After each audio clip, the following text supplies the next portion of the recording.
war over economics. Now let me explain what I mean.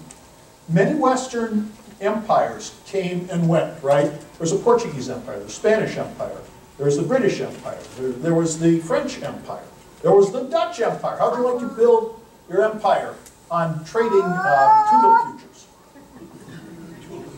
Yeah, well, it was the Dutch banks that created the Dutch empire, okay? Now, the problem with all of these empires was, what they would do is they would go into a foreign nation. They'd go to Africa, or they'd go to India, or they would go somewhere, Indonesia. They'd go to China. And they would engage in trading practices that were highly advantageous for them and not advantageous for the other trading partner. And so they would wind up collecting a lot more money. And with the British Empire, the king and the parliament basically gave favors to import, export, and merchant class and skilled trades at the expense of these other nations and members of the Commonwealth that they traded with. Do you think that works? Look, my third grade teacher taught me the definition of capitalism. My third grade teacher, Miss Lehman, I'll never forget it. It was the first person I had a crush on. I was 9 years old. I don't think she remained a miss for too long. But why did she do this? Okay, because I watched my Uncle George, great Uncle George. My mother was at his shop. He ran Phillips Jams and Preservatives in Chicago. He distributed all the jellies to the A&P stores in Chicago.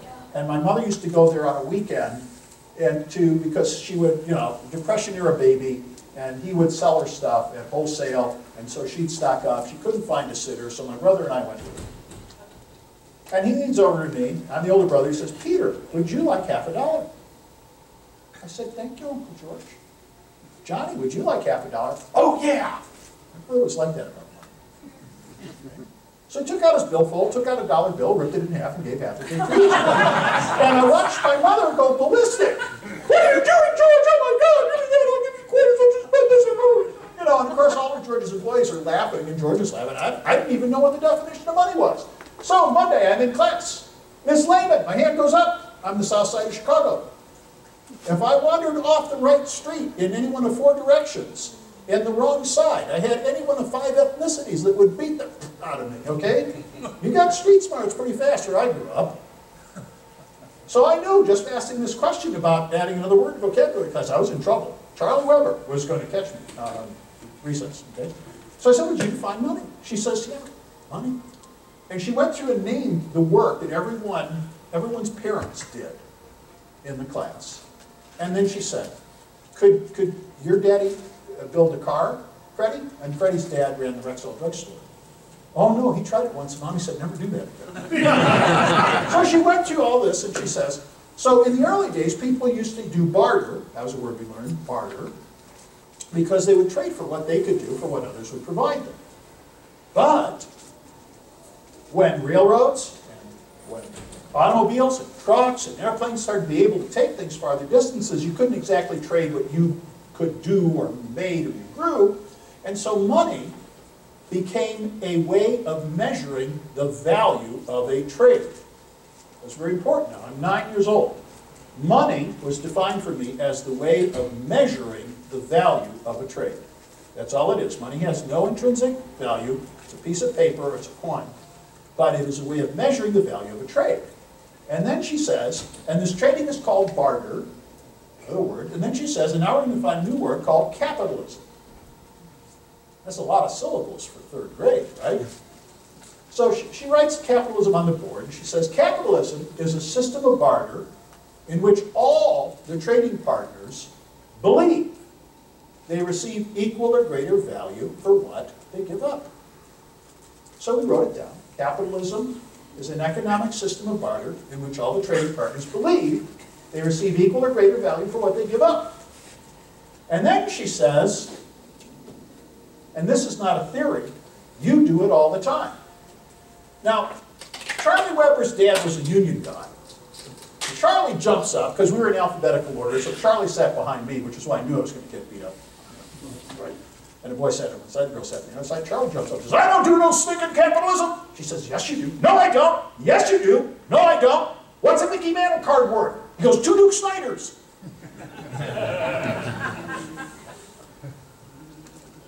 I literally learned the definition of capitalism at 9 years old.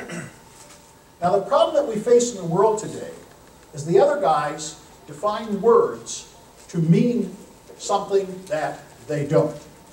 And the reason we had an American Revolution is that our shippers, our import-export people, were better at trading than the Brits were. And George was losing money, and the Parliament was losing money, so he said, no, if you're going to import-export, you have to send it first to England, and then it has to go through a British shipping organization.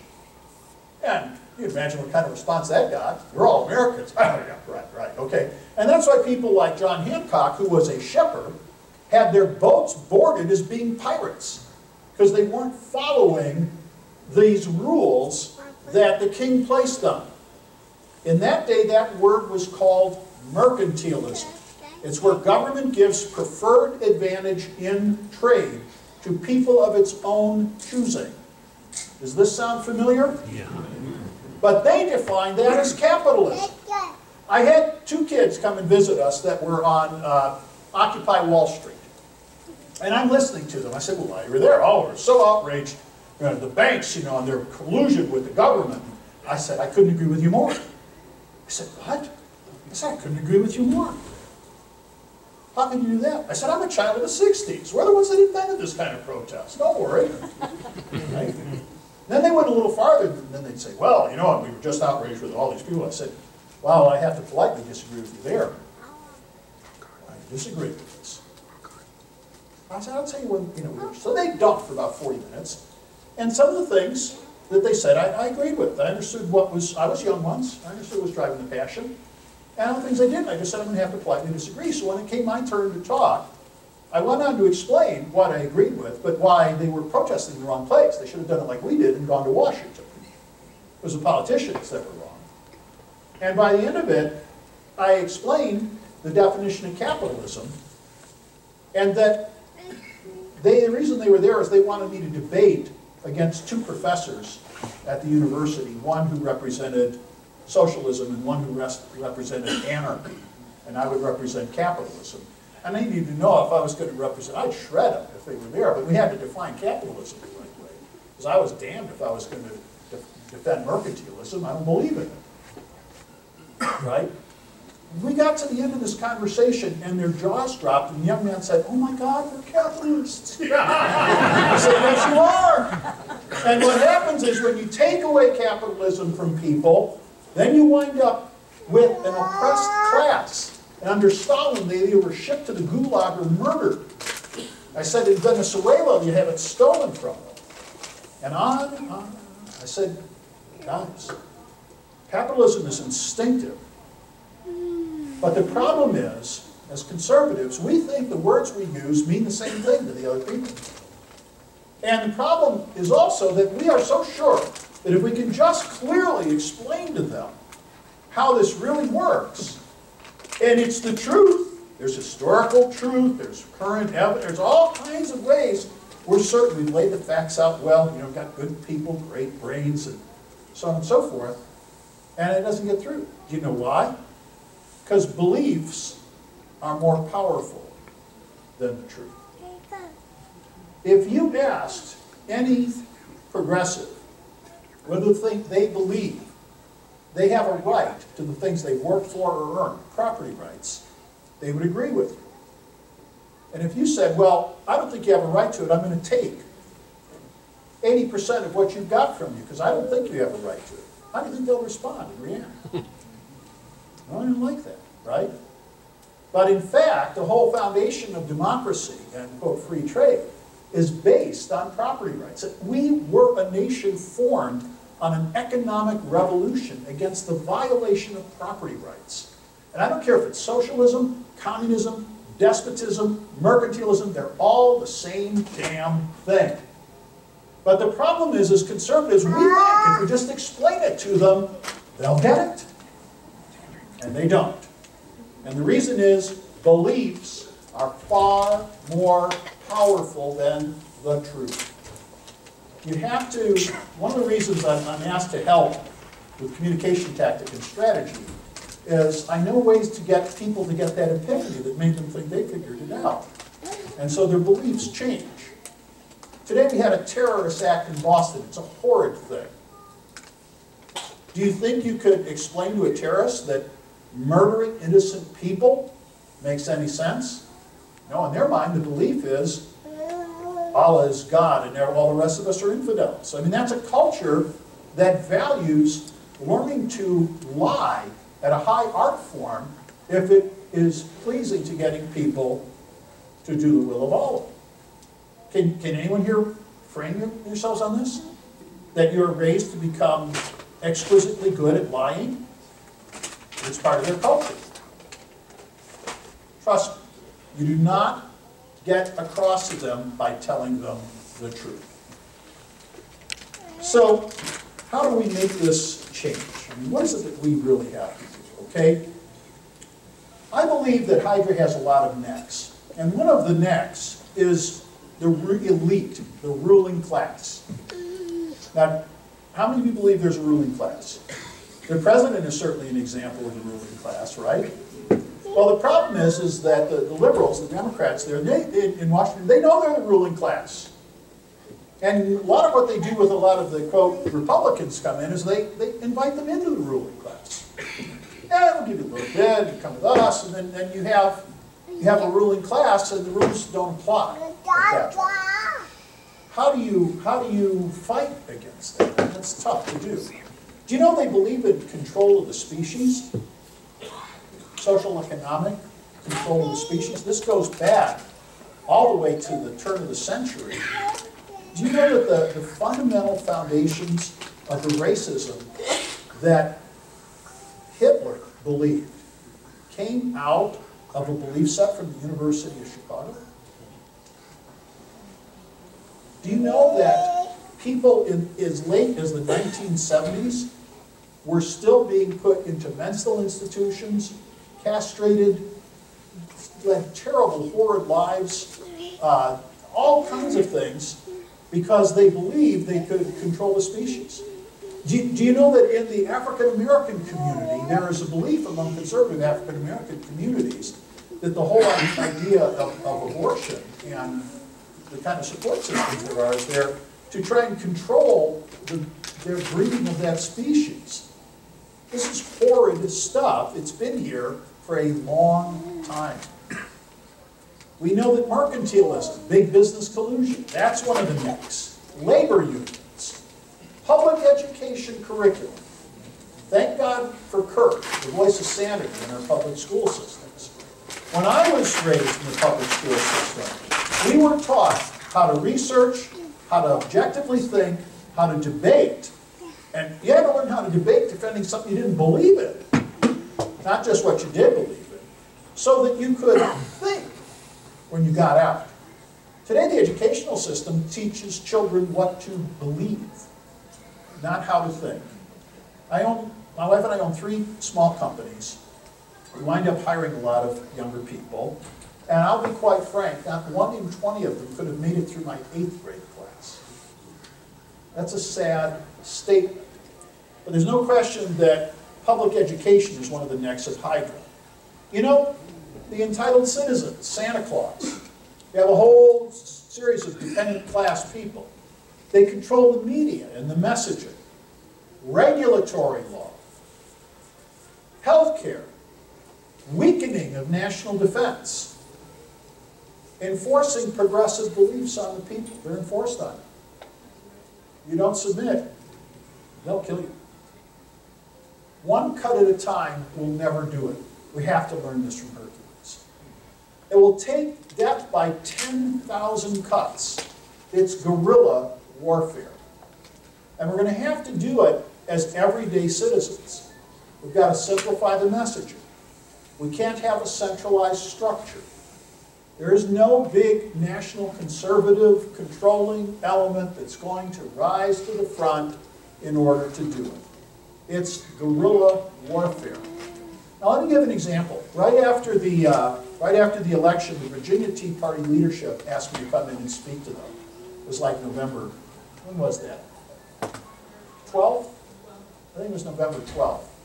And they had wanted me to be the opening keynote and the finishing keynote. Well, by the time I'm there, they had me speak 5 times. And over 2.5 days, that's a lot of talking. On a breakout session, they put me in a room. I don't think 3 other breakouts got 8 people. Why? Because what I was trying to explain to them, the way we're going to beat this, you have a wonderful collection of people here. It's a big group. Bless you for being here. It's not enough for us to come together and vent emotionally and hug each other and we're going to go out and do it. You know, that isn't going to do it. What we have to do is take 5, 4 specific topics, get into small teams, and focus on a very singular type of topic. And so you might have 5 topics that your Tea Party is working on. That's great. Throughout the rest of the state, there might be 20 topics throughout the state. But you get into small teams, you put together a battle plan, you work on that small topic, and you do it repeatedly. And then when you guys come together, then each of the teams gives a report on the progress. That's how we do it. We do it with special forces, with sniper weapons, and a strictly, highly focused way of going after it. Because collectively as a group, we're a shotgun. We are not going to kill them this way. They've spent 100 years getting control, and they laugh at us. They don't have the most basic common sense. And yeah, eventually they will run out of other people's money, but they'll take it out of all of our hides. We've become a serf class of people. It isn't going to work if we keep doing it this way. But if we do it this way, we'll use far less money to create the exact same results. You know the 80-20 rule? You know, 80% of the results come from 20% of the people. So divvy yourself up into these small, figure out what you want to work on. Divvy yourself up into smaller groups. And trust me, even those groups, as passionate as you are, I hope 100% of you are very active. But if it's 20% of you are active in the group, you will generate the results. This is going to be up to your leadership to make these types of changes. Now, what am I trying to do? I'm going to be able to help bring in people like the Heritage Group Foundation. I'm going to be able to bring in Freedom Works. I'm going to be able to get things from American Tax Reform. I'm going to be able to get things from the Koch brothers. The Koch brothers, Charles Koch's Institute, which work with college campuses, wants to start sending me out to campus. Won't that be fun? Would you like to see me on campus? Okay? We're going to be able to provide each other kind of collective information, resources, and materials. I'm very, very close to the founder of Tea Party Nation. So we have a lot of us that are these connecting links. But the way we win this is through the grassroots. How do we do it? We have to do it at the local level. You have to get active. You got to run for the school board. You have to go on and become part of city councils. You got to become county commissioners. Support your sheriff. Run for sheriff. Get involved with the state legislature. Get involved in the gubernatorial race. I may be actually being asked to help who I believe are conservative gubernatorial candidates. Okay? Get active. Make the progressives play by our rules. Notice what I did with the kids who were in Occupy Wall Street? Not their definition of the terms, my definition of the terms, the real definition. Tell me how, if mass media goes through the real definition of the terms, how can the other side argue it against it? Dave, you know, one of the things that drove me nuts in the election was I heard crony capitalism. Remember how many times I heard that? Crony capitalism. I went ballistic in D.C. saying, you are sullying the word capitalism. This is what it means. You notice you don't hear crony capitalism so much anymore. You hear cronyism. That's bad. All right? We have to take, and there's more words than this, but redistribution of wealth, entitlement, all these things. We have to define what the words mean. When I was at Heritage, they were listening to this and said, can we do it? And the director of communications goes, his name is Michael Rodriguez, really, a Cuban exile, really smart guy. Says, hell yes, we can do it. We define liberals. They don't like being called it anymore. That was the Heritage Foundation that did it. We can do this, okay? We have to redefine. We have to simplify our messaging. You know, we got to write so the uninformed and the underinformed and the undereducated can understand they are being oppressed. That's the reason I wrote the book the way I did. I'm a Chicago theory of economics guy. Ask Kurt what that means. But I wrote it in 5th grade language. Regular people, if you're enjoying listening to me talk, you will love the book. Because the book will make sense to you. I put real, practical, real life, real world things in place at 5th grade level. Now, not banking. I had to do that at an 8th grade level. But 5th grade level. You'll get a lot out of it. The book is being used on some campuses as a means of having actual debate among some of the conservative movements on the campuses. Okay? So, we have to segment our message to key demographics. Anyone ever hear of an author named Eugene Burdick? This is back from my childhood days. Eugene Burdick won a Pulitzer Prize for 2 different books. One was The Ugly American. Anyone ever read The Ugly American? I was overseas. I knew exactly what he was talking about when I go there, about The Ugly American. Boy, you talk about a vanity. But he wrote another book just before he died. And that book was called The 480. Not Fahrenheit 451, but 480. Now, when I went to college as a freshman and in literature class, I had 3 books that were assigned to me that I had to read. One of the books was basically one of these southern authors that if he could say something in 3 pages took 40. I could feel the sweat pouring off my body reading this. It was terrible. I loved it. It was Faulkner. William Faulkner. You ever read William Faulkner? Okay. Had to read Faulkner. The second book I was required to read, Atlas Shrugged. Can you believe that? A freshman campus? Atlas Shrugged. University of Denver. Terrible writer, great concepts. She's another one. If she can say it in 2 paragraphs, she'll say it in 23 pages, right? And she tells it to you 14 times in the 1,000 pages so that you make sure you really get it. But basically, what's the foundational principle of her beliefs is that there's 3 basic kinds of people that occupy our nation. They are producers, creative producers, looters, and moochers. That's it. And guess what? Who's the only one that provides anything? Creative producers. Unfortunately, there is no place in Colorado we can escape to. I know, because I lived out there for a while. I looked for it.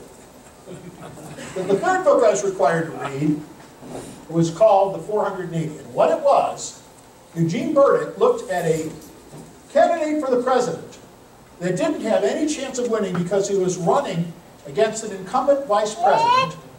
And it talked about how, through social demographics, they divided the nation into